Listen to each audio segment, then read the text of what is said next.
Hola, ahora les voy a hablar de antiderivada. La antiderivación o antidiferenciación es una operación que se realiza sobre funciones. La antiderivación es la operación inversa de la diferenciación. Por definición, una función f de x mayúscula es una antiderivada o primitiva de la función f minúscula en un intervalo cerrado a, b. Si la derivada de f mayúscula de x es igual a f minúscula de x, para todo valor de x que pertenece en el intervalo a, b cerrado. Veamos unos ejemplos. Aquí está, en la primera columna estoy colocando la f minúscula. En la segunda columna estoy colocando la f mayúscula. Para comprobar, pues debo de derivar f mayúscula y debo de llegar a f minúscula. A eso se le llama antiderivada.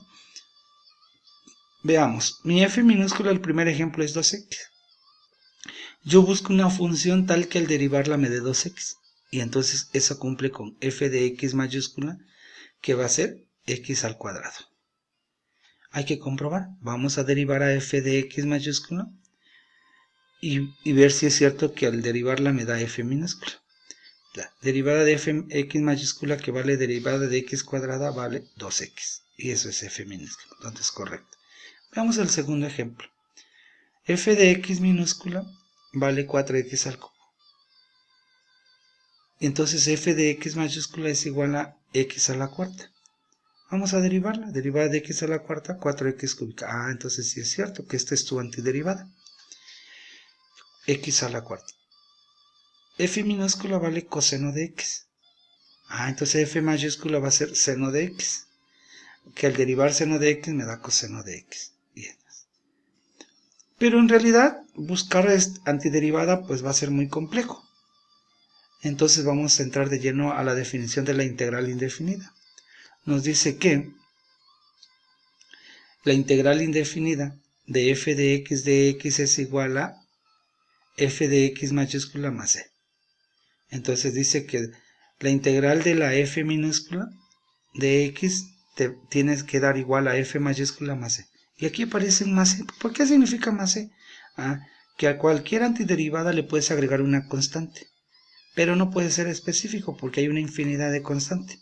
Pero aclarándolo, la parte de más 8 más 10 a la x cuadrada, al derivarla cualquier constante vale 0. Y por eso, para no ser específico, se pone algo en general y cubre a todas las funciones x al cuadrado. Entonces veamos cómo queda expresado de acuerdo a la integral indefinida, porque esta es la integral indefinida. En base a mi tablita cómo quedaría. Pero antes de eso, mira, donde f de x se llama integrando, la c se llama constante de integración, dx identifica a x como la variable de integración y todo el resultado f de x mayúscula más c se llama integración. Entonces vean, la integral de 2x de x, aquí está, es igual a x al cuadrado más c. La integral de 4x al cubo de x es igual a x a la cuarta más c. Y la integral del coseno de x es igual al seno de x más c. A esto se le llama antiderivada de una función. Significa que a partir de ahora ya vas a plantear toda antiderivada, la vas a plantear ya como la integral indefinida de f de x mayúscula de x, minúscula, perdón. La integral de f de x minúscula de x es que te va a dar igual a f de x mayúscula más c, que esta es la antiderivada. Por el momento es todo. Gracias.